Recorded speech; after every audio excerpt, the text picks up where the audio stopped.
Hello मेरे प्यारे भाई लोगों, कैसे हो आप सभी लोग। आशा करता हूँ सब बढ़िया होंगे। एक बार फिर से 5 मिनट स्टडी में आप सब लोगों का वेलकम। चलिए भाई, बाकी के आगे के जो 30 क्वेश्चन रह गए थे इंपॉर्टेंट, उन्हें करते हैं। ठीक है, उत्तराखंड से रिलेटेड है, आप सबको पता है। ठीक है, फर्स्ट क्वेश्चन है, बिचेंद्री पाल ने माउंट एवरेस्ट पर झंडा कब फहराया था।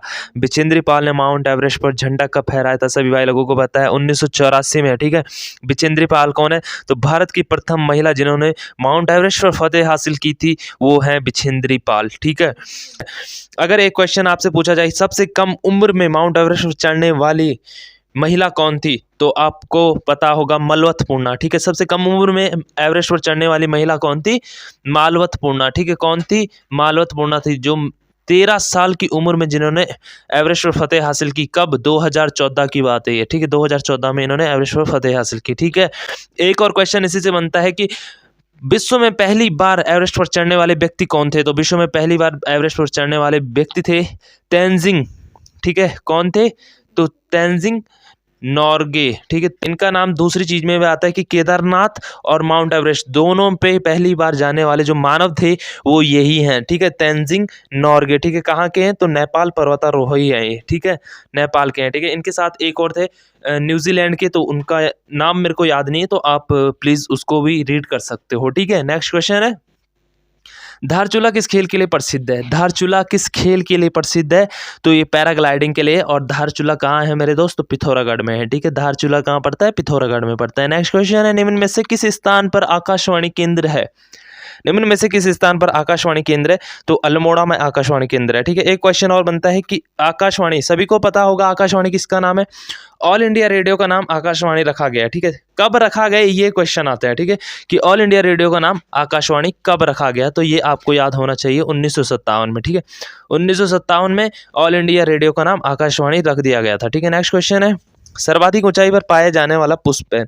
सर्वाधिक ऊंचाई पर पाए जाने वाला पुष्प है, तो ऑप्शन के हिसाब से ब्रह्म कमल सर्वाधिक ऊंचाई पर पाया जाता है। ठीक है, कितनी, तो 4800 से 6000 मीटर की ऊंचाई पर पाया जाता है ब्रह्म कमल। ठीक है, नेक्स्ट क्वेश्चन है, गैरसैंण के समीप किस नदी का उद्गम स्थित है। गैरसैंण के समीप किस नदी का उद्गम स्थित है, तो रामगंगा का उद्गम स्थित है गैरसैंण की नदी, है ना। गैरसैंण आपको याद होगा उत्तराखंड की जो ग्रीष्मकालीन राजधानी है वो है अब गैरसैंण। ठीक है, नेक्स्ट क्वेश्चन है, उत्तराखंड के गठन हेतु मुलायम सिंह यादव ने किस समिति का गठन किया था।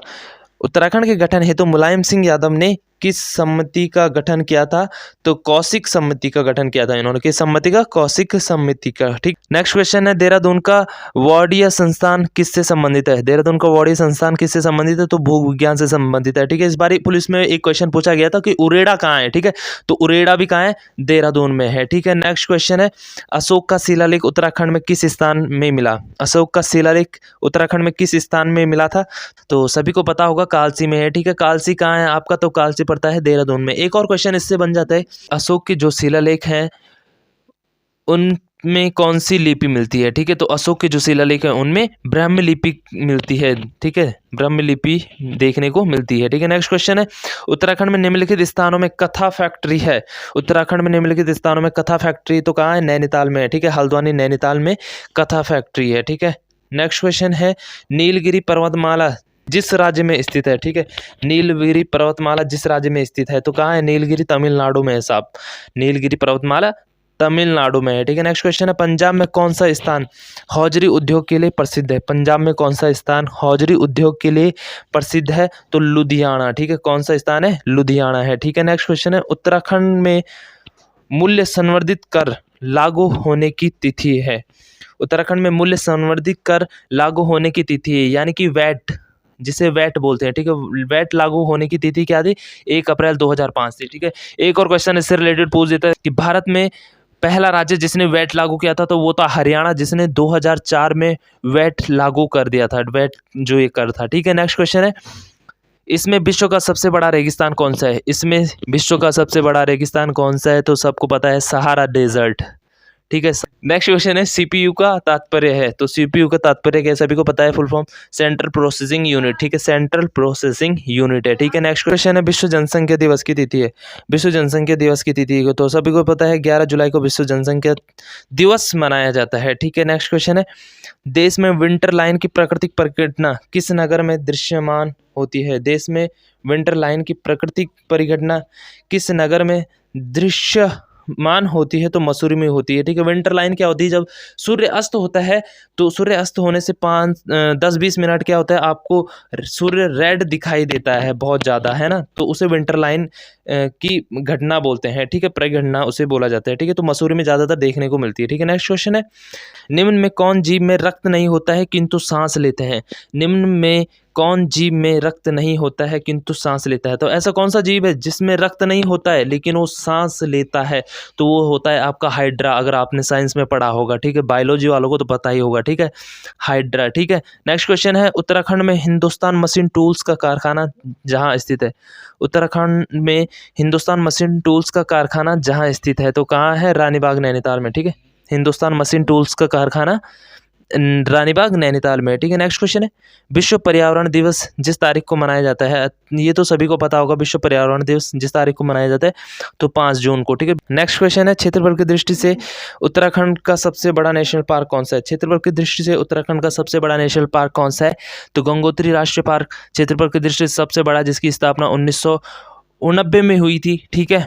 और कहाँ है हमारा गंगोत्री, तो उत्तरकाशी में, ठीक है, गंगोत्री राष्ट्रीय पार्क उत्तरकाशी में, और गोविंद राष्ट्रीय पार्क भी हमारा उत्तरकाशी में, इसकी स्थापना कब हुई, 1980 में हुई, ठीक है। राजाजी राष्ट्रीय पार्क आपको पता है, ठीक है, कहाँ है, पौड़ी हरिद्वार देहरादून, पौड़ी हरिद्वार देहरादून, ठीक है।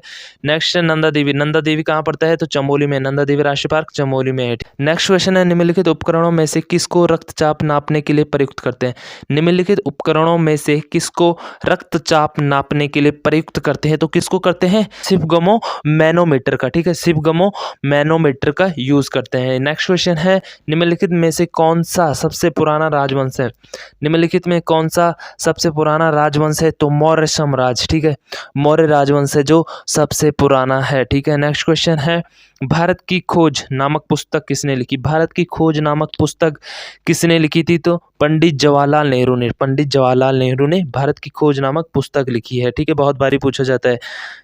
नेक्स्ट क्वेश्चन है मनुष्य की आंख में किस वस्तु का प्रतिबिंब जिस भाग पर बनता है, तो मनुष्य की आंख में किसी वस्तु का प्रतिबिंब कहाँ बनता है, दृष्टिपटल पर बनता है, ठीक है, दृष्टिपटल पर बनता है, ठीक है। अगर आपको याद होगा ये पुलिस एग्जाम में पूछा गया है ये क्वेश्चन इस बार, ठीक है।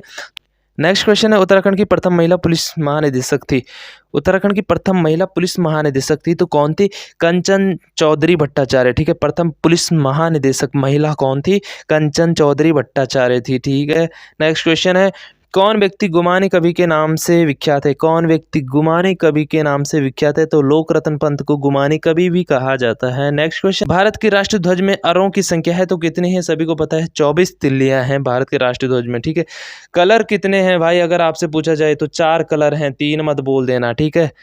नेक्स्ट क्वेश्चन है बांग्लादेश में प्रवेश उपरांत गंगा कहलाती है, यानी कि बांग्लादेश में जब गंगा प्रवेश करती है तो उसे क्या बोला जाता है, ठीक है, तो बांग्लादेश में जब गंगा एंटर करती है तो उसे मेघना के नाम से जाना जाता है, ठीक है। नेक्स्ट क्वेश्चन और इस वीडियो का सबसे लास्ट क्वेश्चन है भारत में 15 अगस्त 1947 के पश्चात भी किस औपनिवेशिक शक्ति के विरुद्ध स्वाधीनता संघर्ष जारी रखना पड़ा था, यानी कि स्वतंत्रता के बाद भी किस औपनिवेशिक शक्ति के विरुद्ध स्वाधीनता संघर्ष जारी रखना पड़ा था, तो पुर्तगीज के प्रति, ठीक है, किसके प्रति, पुर्तगीज के प्रति स्वाधीनता संघर्ष जारी रखना पड़ा था, ठीक है। आई होप दोस्तों ये क्वेश्चन आप लोगों को क्लियर हो चुके होंगे, अगर चाहते हो इसी तरह की वीडियोस आप लोगों को आगे भी मिलती रहे तो प्लीज़ वीडियो को लाइक कीजिए, चैनल को सब्सक्राइब कीजिए, ठीक है मेरे दोस्तों। मिलता हूँ नेक्स्ट वीडियो में, कुछ और इंपॉर्टेंट क्वेश्चन आप लोगों के लिए लाता हूँ। Thank you so much.